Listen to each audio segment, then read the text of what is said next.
Good evening. Um, the report tonight is to present the review and consultation for Maidstone Borough Council's draft statement of principles for gambling for 2025 to 2028, which going forward I'll refer to as the gambling policy. Don't mind.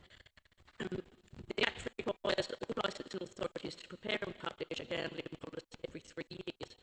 Maidstone Borough Council adopted its current statement of gambling policy in January 2022, and therefore a new gambling policy must be adopted no later than January 2025. The Gambling Commission notified authorities that they have ongoing consultations, which meant it was unlikely that the new guidance document would be published before the required implementation of local authority gambling policies. Therefore, there's no significant amendment to gambling policy, and the revisions are listed at page 22 of the report.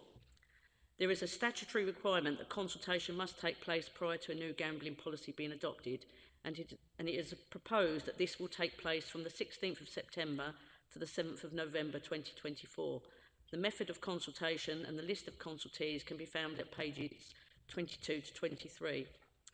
On conclusion of the consultation, any relevant information, proposals and recommendations will be considered and included as further revisions in the draft gambling policy, which will be brought back to this committee for consideration and recommendation to full council. Approval and adoption of the final draft gambling policy is a decision for full council. The recommendations of the report are that officers be instructed to carry out the consultation detailed in the report on the Draft Gambling Act 2005 Statement of Principles 2025-2028, to receive a further report after the conclusion of the consultation and consider any comments prior to formally recommending a revised Gambling Act 2005 Statement of Principles 25 to 28. So members' options are that the Act requires the Council to review its statement of gambling principles every 3 years and requires that we consult on the proposed statement of principles. A review of the statement has been completed. Or option 2 is to retain the current policy and not consult. However, this would leave us with an out-of-date policy and the Council would not be fulfilling its legal obligations. Thank you, members.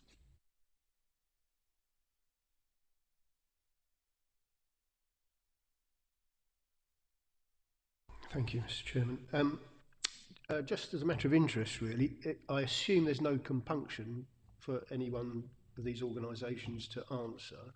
And on that basis, what kind of response do we normally get from them? Do we know?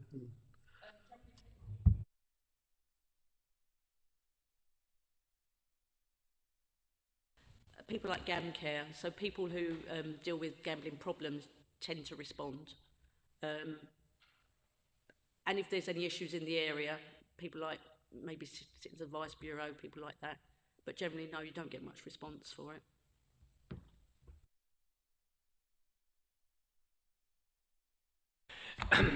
To an extent, given that there are fairly de minimis changes to the policy, what we're going through is theoretically something of a box ticking exercise.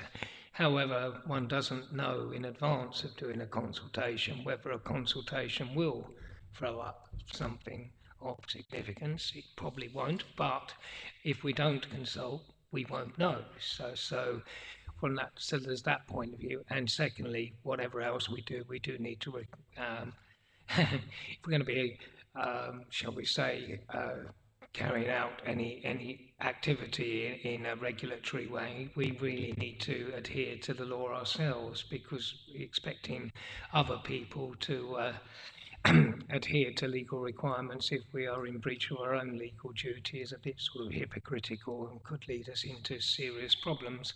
So we do have to consult on the statement. I'm not expecting massive responses or anything particularly constructive to come back, but you never know, it might.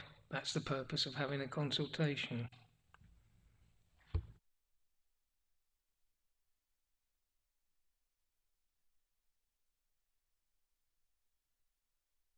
Thank you, Chairman. The National Casino Forum and Casino Gambling Limited, what's the difference in them two?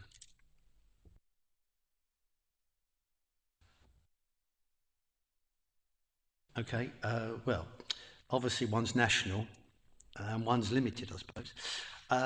What's the other thing? Yeah, like gambling machines. There's no limit to how many you can have in one place, is there, at the moment? It depends on the premises, it depends on the premise licence. Certain premise licences give you an allocation of machines, so it depends on the licence it has, basically.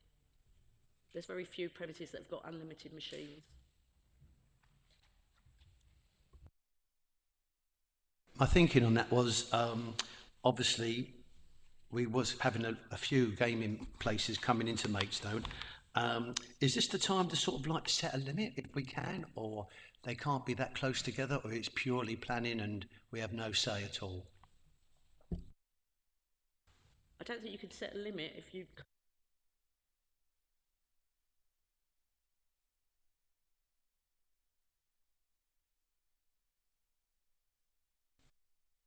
Thank you very much.